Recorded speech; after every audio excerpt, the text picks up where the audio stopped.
प्रश्नावली 1B है ना? प्रश्नावली 1B में कुछ बताना है? दूसरा नंबर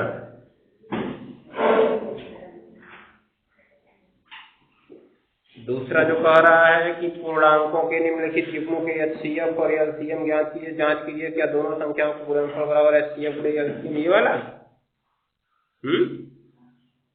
कौन सा बताना है इसमें? पहले ही बताना है?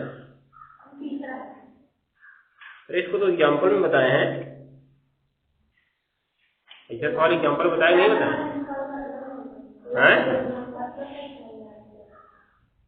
वही जो उसमें एग्जाम्पल बताए थे, पहला एग्जाम्पल कि लसा और मौसा निकालिए तथा सत्यापित कीजिए कि दोनों संख्याओं का गुणनफल बराबर लसा गुणे मौसा। याद आया कुछ? जो परसों के नोट का पहला एग्जाम्पल था,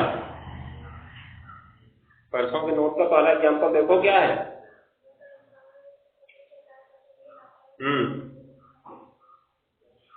लसा मौसा ज्ञात करके वही सत्यापित करना है ना, दोनों संख्याओं का गुणनफल बराबर लसा गुणे मौसा, वही चीज है। तो इसका लसा और मौसा निकालना है, फिर उसको सत्यापित करना है। ठीक है, बताना पड़ेगा, हो जाएगा। और तीसरा तो हो ही जाएगा, अभाज्य गुणनखंड से लसा निकालना है। इससे तो 2-3 सवाल बताए थे एग्जाम्पल में, इससे बताया था। उसके बाद 4 नंबर क्या कह रहा है? HCF 306 और 657 का दिया है 9, तो ये LCM पूछ रहा है, तो कौन सा सूत्र लगेगा? दोनों संख्याएं दे दी गई हैं, उसका लसा मौसा दे दिया गया है, लसा पूछ रहा है, तो वही सूत्र लगेगा, लसा गुणे मौसा बराबर दोनों संख्याओं का गुणनफल। तो लसा पता करना है, मौसा इनका 9 दिया गया, बराबर दोनों संख्याओं का गुणनफल। कौन सी दोनों संख्याएं हैं? 306 और 657, वही चीज है, बस उसको लिखा अलग तरीके से। ठीक है, काम वही करना है हमें। आगे 5 नंबर भी वही कह रहा है। 5 नंबर बताएं? 5 नंबर कह रहा है HCF 225 और 60 का जो बराबर है 225 गुणे 5 माइनस 10 x के है, तो x की वैल्यू ज्ञात करनी है, बताना पड़ेगा। चलो लिखो, देखो सवाल क्या कह रहा है। प्रश्नावली है 1B, किताब है मनोहर रेड्डी, सवाल नंबर है 5। जो कह रहा है, देखो ऐसे दिया है कि HCF इसका किसका 225 का कॉमा 60 का कितना है 225 गुणे 5 माइनस 10 x के है, तो x की वैल्यू हमको निकालनी। ठीक है ना? तो सर्वप्रथम तो तुमको एक ये इक्वेशन दिख रहा है, इक्वेशन मतलब समीकरण, वो भी रैखिक समीकरण जिसमें चर पद x की घात 1 है, दिख रहा है। तो इसका मतलब अगर इसके दोनों पक्ष हमको पता हो तो पक्षांतर करके x की वैल्यू निकाल सकते हैं। तो ये साइड तो हमको पता ही है, ये साइड पता करना है। तो ये साइड है क्या? HCF ऑफ 225 एंड 60, मतलब 225 और 60 का मौसा। ठीक है, तो इसको पहले तुम इक्वेशन 1 मान लो और 225 और 60 का मौसा निकाल के इसमें रख दो, हल हो गया सवाल। ठीक है, कैसे? क्योंकि HCF 225, 60 बराबर 225 गुणा 5 माइनस 10 x, इक्वेशन नंबर 1। अब 225 और 60 का क्या निकालते हैं? HCF निकालते हैं। ठीक है, तो इसका HCF निकाल लो, हो गया काम तुम्हारा।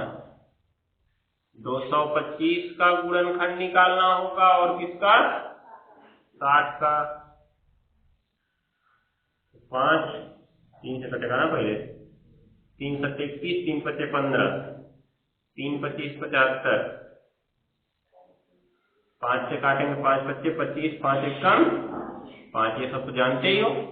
2 से काटेंगे 2 3 6, 0 बढ़ा, 2 से काटेंगे कितनी बार में 15 बार में, 3 से काटेंगे 5 बार में, 5 से काटेंगे 1 बार में। तो इसलिए ऐसे लिखोगे इसको HCF किसका किसका, पहले ऐसे गुणनखंड लिखोगे ना, 225 बराबर 3 गुणा 3 गुणा 5 गुणा 5, और इसका 60 का कितना है 2 गुणा 2 गुणा 3 गुणा 5, ठीक है ना।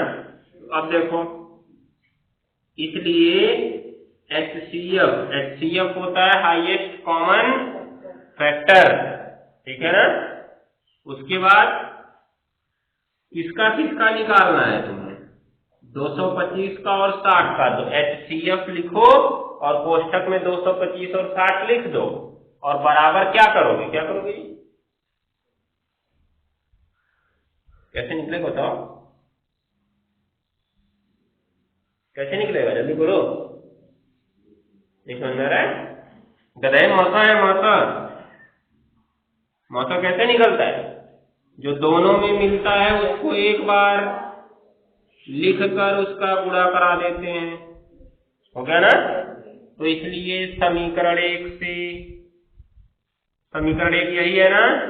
तो HCF ऑफ 225 का 60 का मान कितना आ गया है 15 बराबर 225 गुणे 5 माइनस, तो 10x को इधर भेज दो, 225 में 5 25 25, 5 हासिल दो, 5 दूनी 10 दो 12 तो हासिल है, 5 दूनी 10 दो 12 माइनस कितना 15, तो 10x बराबर 1200, 10x बराबर 1210, पूरा इधर जाएगा तो भाग में 1 0 से 1 0 कट गया, कितना आ गया x की वैल्यू 121 आ गई। इस प्रकार से तुम्हारा सवाल लगेगा, हो जाएगा ना। बस कोई गलती क्या कहीं,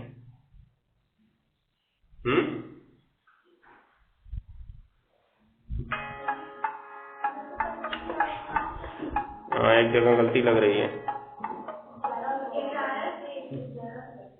1125 होगा,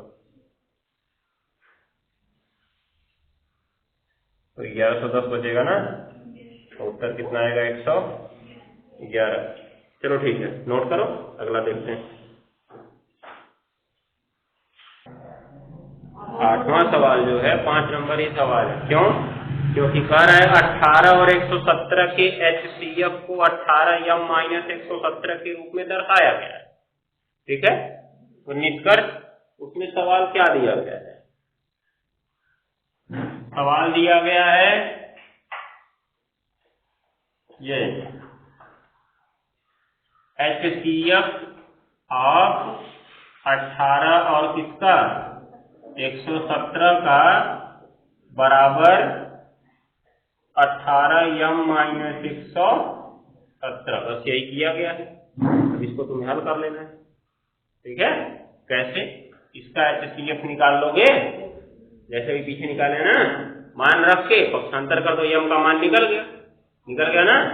अब दोनों संख्याओं का मौसा निकल गया, संख्याएं तो पता ही है, उसके बाद इनका लौसा भी पूछ रहा है, तो लौसा गुणे मौसा बराबर दोनों संख्याओं का गुणनफल से निकाल लेना। पहले यहाँ पे m का मान निकाल दो, छोड़ देना, फिर से कर लेना लौसा गुणे मौसा बराबर दोनों संख्याओं का गुणनफल।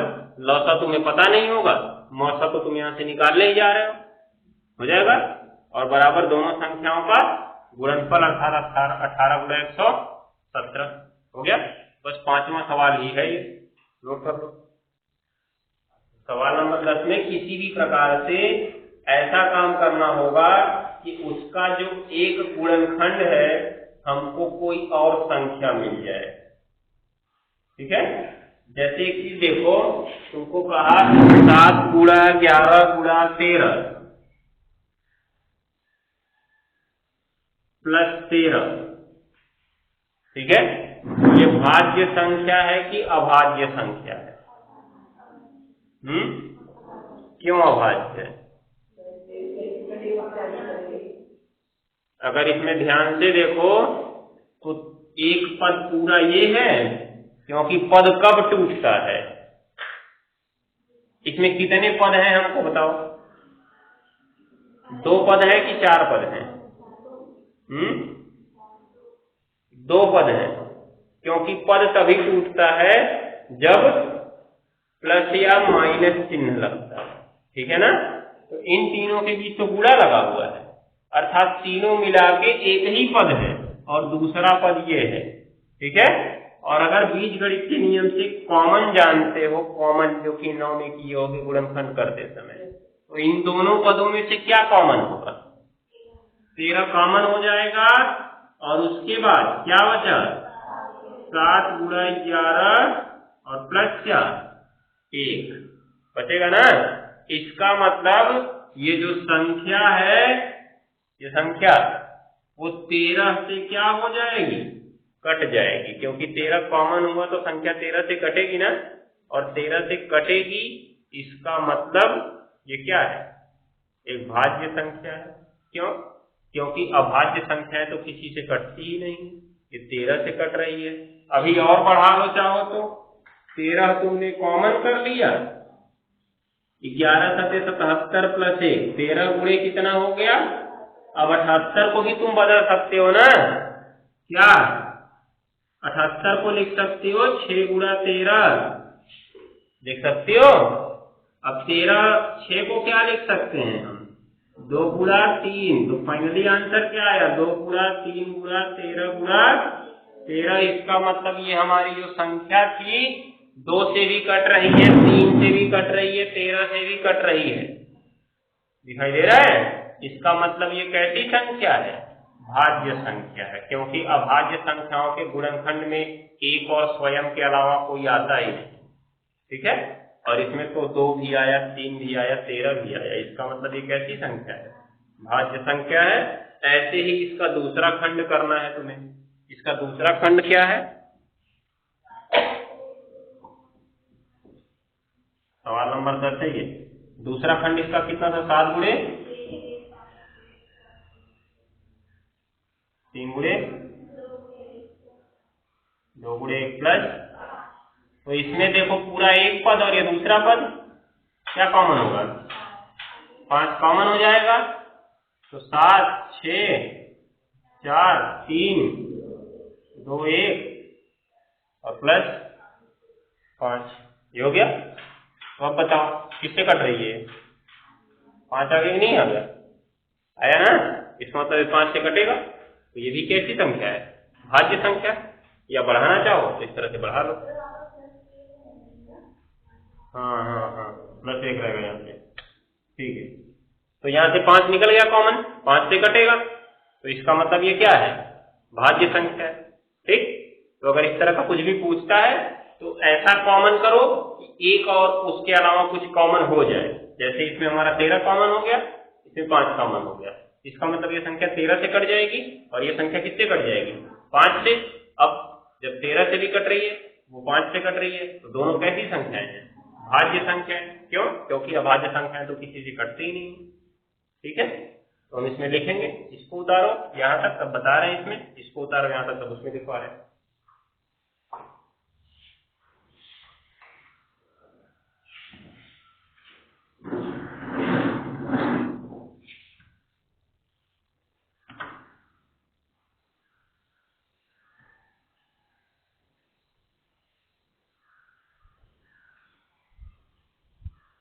के नीचे लिखो, पहले वाले नीचे, चूंकि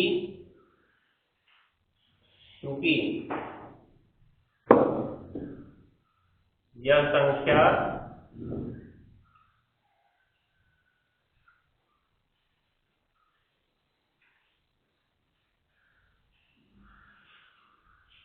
दो तीन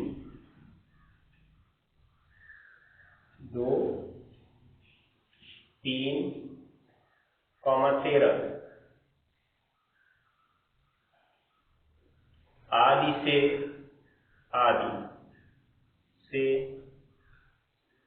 कट जाती है,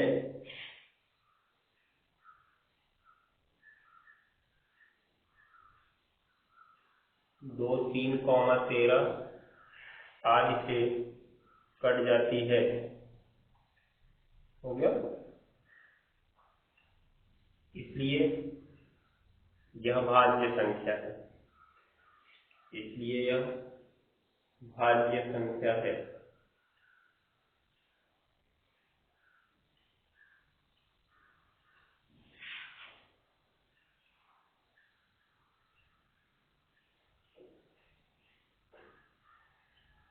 हो गया।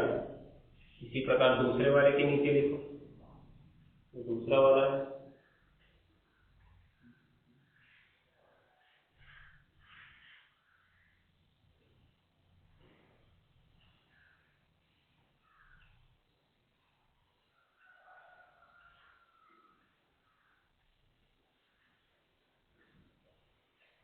क्या होगा उसमें, उसके नीचे लिखना दूसरे वाले के नीचे, चूंकि